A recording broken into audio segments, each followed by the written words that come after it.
All right, this is the day where we just have a nonstop flood of Roll them guests, on. to the point Roll where them on. when they're here, we put them on. And we definitely make room for this guy, Great to see you. Hall of Famer, undrafted, back when they had 12 rounds. Here goes the they Vikings kept passing love. and I passing love and the passing. Vikings, But blah, the blah. Minnesota Vikings knew that John Randle was going to be something.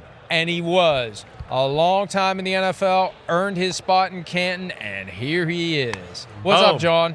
Hey, what's going on? Scold everybody. That's right. Scold. Not here. I don't want to hear that crap. Yes. Hey, you got to hear it, man. I hear it too much from him. Hey, Too much. We appreciate that. On behalf of the Minnesota Vikings and the Wilk family, thank you. I have been living this dream/nightmare for 51 years. I go all the way back to Super Bowl 8. I remember watching Super Bowl 8 and being pissed off at the Dolphins, Super Bowl 9, Super Bowl 11, and I've been waiting 48 years since then. Well, hey, you got me beat, but I've been waiting too, and I can't wait for the great state of Minnesota.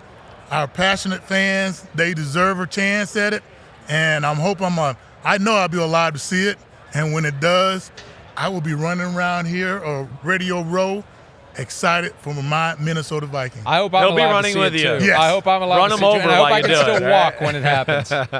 If you can't walk, I'll push you. All right, Gotcha. that's good. One of the great talkers in the history of the sport. Where did you learn to talk trash?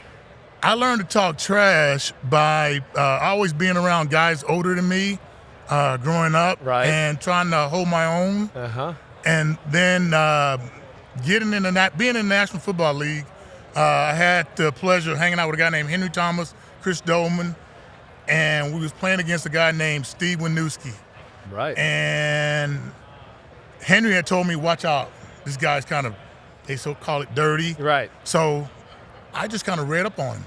I wanted to find some information about him. And I found out he lived in Houston. He hung out him and his family all went to this grocery store. So he kept stepping on my shoes during the game, and I was just like fed up. And I just turned around and go, listen, you step on my shoes one more time, I'm coming to Houston, Texas, and I'm going to step on your shoes and your family's shoes at that grocery store. And I just walked back to the huddle. And he comes up with, hey, how do you know I live in Houston? And I went, I got something. You got him. I You got got something. And this is what's amazing, John, because kids, this is the days when you couldn't just pick up your phone Google it. and put the guy's name in and Yeah. find everything. How did you get your information? Oh, my God. Nice question, by the way. We had a public relations guy named Bob Hagan. He would bring me down stacks of information. And I was pretty quick about picking up the plays that we had for that week. So I was pick it up, understand everything by Wednesday. And by Thursday, I was looking at the sheets, reading through it, find out information about guys, the moms, the wives, the kids, where the wives were sitting at, their habits, their hobbies. And I always had it in the back of my mind. And I felt like Michael Jordan out there. Yeah. I waited to the right time and just bring it out, looking up in the stand, the guy going, hey, why do you keep looking over there? I'm like, isn't your wife over there? It's What? amazing. How do you know my wife? I'm like, well, because she told me she's going to be in section like 212. That's so good. I'm waving at her, she won't wave back. And so it helped me out. It made them pause a second or two. Right. But it was just a little mental game that I played on guys and enjoyed it. So you did it with Wisniewski, and then you basically did it every game the rest of your career from that point on. I'm And- kind of an old, I like, say, superstitious. Yeah. So I always kind of stuck with my superstitions, and it just, I always believe I had to keep doing them. And but it made me more aware about my guys. And, He does hear you loud yeah, now. I hear you. Ocho. But it made me know more about my opponent. I knew if he was left-handed, if he was right-handed. I knew kind of like how he thought. If he was married or single. If he was married, he probably wasn't going to spend too much time preparing for me because he's got a family and stuff. Single guy, I got to watch out for this guy. A free agent, I really got to pay attention to this guy. So that kind of was my little mindset to Wait, one more, just because we're on it, and I'm loving this so much. my God. I'm loving this. Whoever got you though? Did anybody get you where you went? Oh shit, yeah, he got of me. course. I don't know what yes. to say now. Sorry. Well, it happened like my second year. I was going against Jackie Slater. I come in the game and his helmet's all tight on his face. And he's in His face, yeah, he's like in a 2-point stance on a run play, and he's telling his guard, "Hey, we're gonna get him. We're gonna get you, little guy." And I'm just like, why are they saying those things to me? Why are they so mean? And I think that was probably one of those times, I think going against the Dallas Cowboys, going against Larry Allen and that crew. Big Eric Williams. Right. We had our battles, and we would talk trash back and forth. But I always understood it that I would start it and let them finish it because I knew the referees were going to be watching. Yeah. So he wouldn't see me, but he would see their retaliation, and I would make sure it was perfect. I would scream and holler. You got all the moves. Who was the guy that you could get under their skin the easiest? That you kept coming back to that because you knew he was the one who get freaked out. Oh my! Well, I've told this story a few times, but he's a good buddy though. He's a quarterback now. All right. But Trent Dilfer was one of the guys that I kind of messed with him a lot. Actually got him kicked out of a game. But what did you do to get kicked out? Took a swing at you? Well, I was on the ground. One of his offensive linemen had knocked me down, so I was down by his leg, and I was trying to reach up to him like, I gotta touch you. I gotta touch you. And as I'm trying to touch him, I think he might have thrown an interception, and he just sees me down on the ground, and he just jumps down and starts elbowing me, and I'm just screaming and hollering, get him off me, ref! And all of a sudden, they kicked him out of the game. But that's amazing. That might be the only time ever you get a quarterback kicked out of a game. It may have, but all right. It may have been, but he was at the time he was going through a lot of stuff on the games, and so we knew if we kind of got into his head, right, how much better off our team would be. I always make the comparison on, and he's heard me say this before, where what is it like in a locker room? The linemen are like cows. Yep. They need a hot poker on them, like get in the weight room, go work out. And the defensive tackles are usually angry bulls that are like psycho. We're kind of weird. Well, we're weird guys because we react off motion. Right. So for us, it's always high intensity and stuff. But if you can hone yourself into watching a lot of films, right, getting mentally prepared, how better off you would be. And so I focus all my time off the field on watching film. Right. I consider myself like a quarterback. I wanted to know as much about the guys I was playing against as possible. I basically was stalking my opponent. Yes. We hear all the time about guys who go second round instead of first round. They get motivated by that. Fourth round instead of first round. You were passed over by every team 12 times, too small, yada, yada. How much did that fuel what you became? Oh, huge. That was huge for me because I felt when my decision to try out for the National Football League, I just felt in my heart that I belonged. And I knew there was going to be a lot of doubters out there because I wasn't the average size. I was only 6'1", 240 or 250, and I knew people were going to bet against me. But a lot of times, which I go around the country talking to high school kids and college kids, and I tell them, it's not about the size of you. It's what you believe in your heart and what you believe in your mind. And there are going to be people telling you that you can't do it, you can't make it. Do not let them decide your future. Let you decide your future. And that's what I did. I came in the National Football League and everybody goes, you're not going to make it. Well, you're saying it.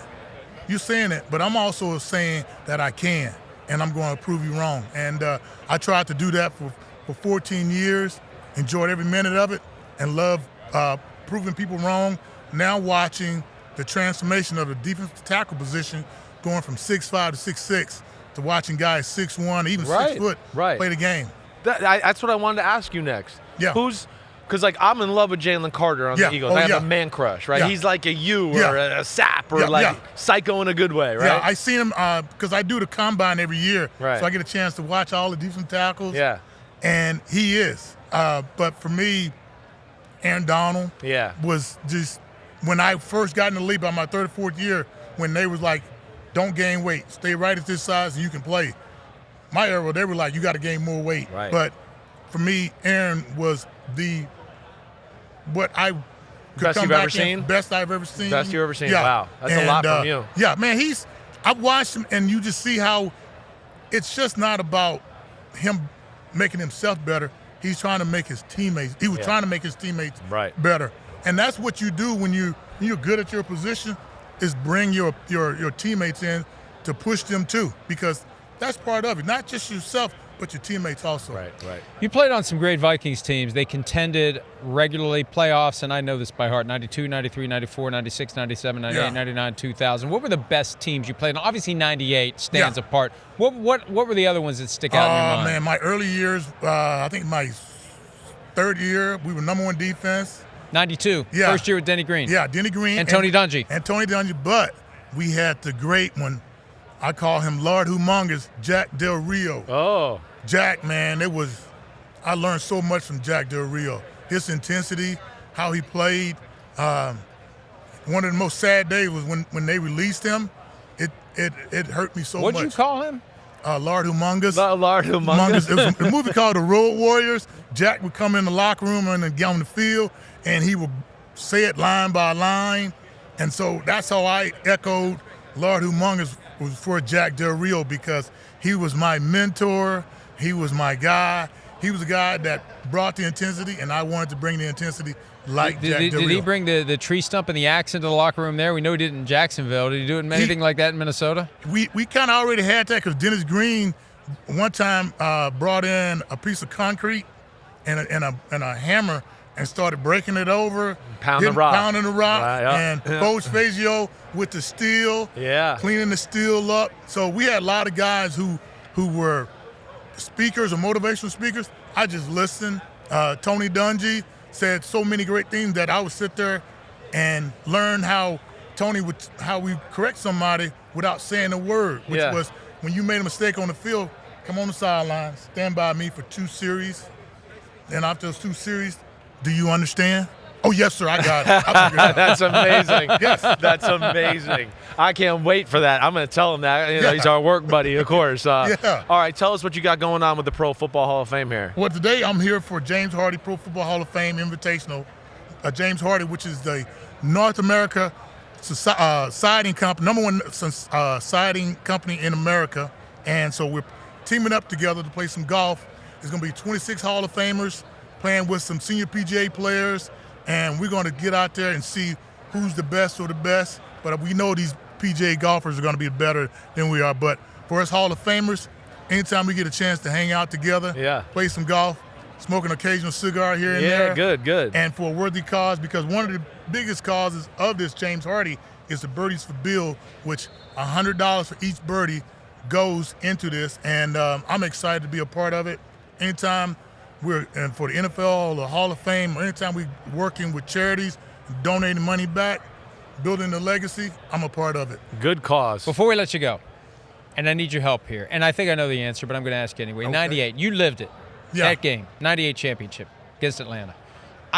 I've just accepted the fact that I am never going to get over that for as long. I can live 1,000 years, and I will never get over that. And it's got to be 1,000 times worse for you. Yes, it's over 1,000. I think for me, anytime I hear that damn song from Will Smith, Going to Miami, it brings up bad memories. And living in Minnesota, I have the pleasure of having fans come up to me and always ask me about, what do you think about 98? Have you gotten over it yet? Never will.